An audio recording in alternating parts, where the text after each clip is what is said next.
Hi guys, welcome back to my world. I want to explain how I got to the point where I'm at today. So I just happen to be bipolar. If you're on the Bipolar Queen YouTube page, then you already understand that. So I have this massage therapist and I have lower back pain. That's why I see her. And she would always tell me that I'm carrying around a lot of fear and anger. And so originally, I didn't know what she meant. I was trying to figure out, what is she talking about? I like my life. We have struggles just like everybody else. But where's all this anger and fear coming from? Well, then one day I realized, April 16th, 2010. I was very angry when that helicopter incident happened, and it made me very fearful. And so, because of that incident is, I believe, why I became delusional. I originally thought that they were after me because of my involvement in the Tea Party and the As a Mom group. I don't know if that's true. I'll touch on delusions in a minute. I just wanted to point out the fact that I joined Twitter because I wanted to connect with my president and I wanted to see what he was tweeting. Well, that also gave me the opportunity to connect with Trump's haters. And I was able to see, more so than just watching the news on TV, how the media lies about Donald Trump and how they bully Donald Trump, quite honestly. And so that made me angry.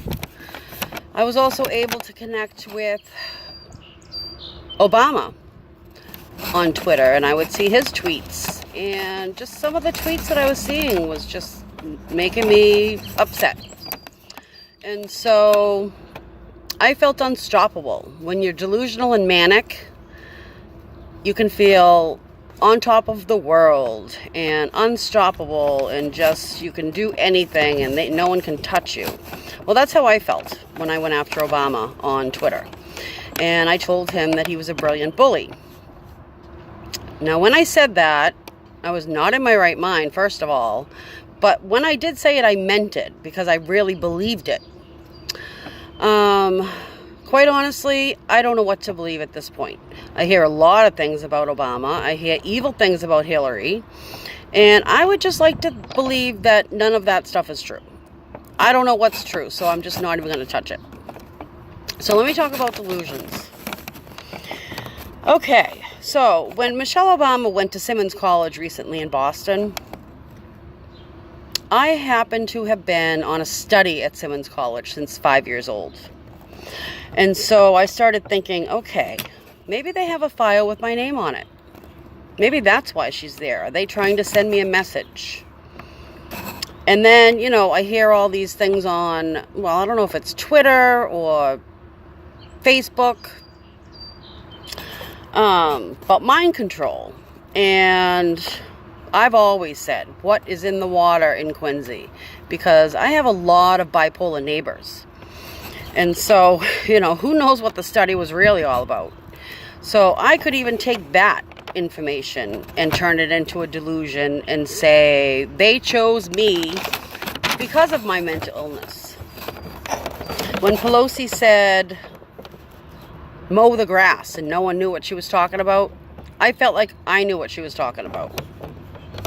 The helicopter crashes and the double-decker tour bus crashes, all sending me a message, I think. I have no idea. But when something like that happens, my mind can take it to a whole other level where it shouldn't even go. I felt like I could change the world. I still feel like I could change the world. So am I still delusional? I have no idea. I know those things that I believed before about Michelle Obama and Pelosi and everything else that's going on has nothing to do with me.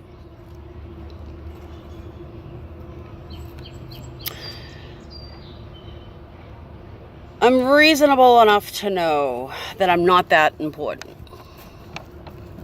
But could I be? Could it be a mom, a small business owner, speaking out on Twitter would be a threat to Obama in any way? You know, we hear about all these Americans that are spied on, and we've never heard from any of them. Who are these people? And what happened to them? So, like I said about Obama and Hillary, I've heard all these awful things. I just want to point out that the only thing I ever liked about Obama is that he's a tall, handsome black man, and that he was the first black president. I always respected that about him, and they still called me a racist. So come to find out, all through these years, I've been living hell on earth until Trump won. So because of my lower back pain, I'm getting back to the beginning, that's why I'm at where I'm at. I'm working through my emotions and trying to get through forgetting about this whole situation and moving on finally once and for all. I want to move on. I need to take care of my family, focus on my family, live my life, and not think about this stuff anymore. Because I'm done.